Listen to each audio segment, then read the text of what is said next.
அன்னதானம் பண்ண வேண்டாம், நீ கோவில் கட்ட வேண்டாம். எறும்பு தேங்காய் முடியல எறும்பு வந்தால் நிழலோட கொண்டு போய் வெய், அது ஓடி போயிடும். அதை கொண்டு போய் வெயிலில் தட்டாதீங்க. சின்னஞ்சிறிய எறும்பு அதை நசுக்குவாங்க பாருங்க சில பேர், என்னமோ பெரிய சூரசம்ஹாரம் மாதிரி கடிச்சிட்டு அப்படி தேய்ன்னு தேய்க்கும். என்ன பெரிய வீரமா இது? இல்லை. எறும்பு புற்றுக்கு இத்தனை அன்னம், ஒரு நாய்க்கு ஒரு பிடி சோறு, ஒரு பசுவிற்கு ஒரு அமாவாசை அன்னைக்கு ஒரு அகத்திக்கீரை 2 கொத்து. நம்ம சொந்தக்காரங்க ஏழையா இருந்தா கேட்க நல்லா இருக்கியம்மா, ஒன்றும் கவலைப்படாத, கடவுள் காப்பாற்றுவான், வாயிலையாவது சொல்லணும். இதெல்லாம் ஆணவம் இருக்கிறவனுக்கு வராது. அந்த ஆணவத்தை ஒழிப்போமையானால் ஆண்டவன் தானாகவே வந்து தன் திருவடிகளை நம்மீது வைப்பான்.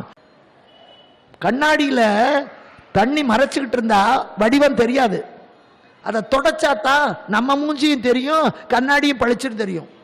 அது மாதிரி நம்ம ஆணவம் என்பது மறைக்கிறது. நான் தான் பெரிய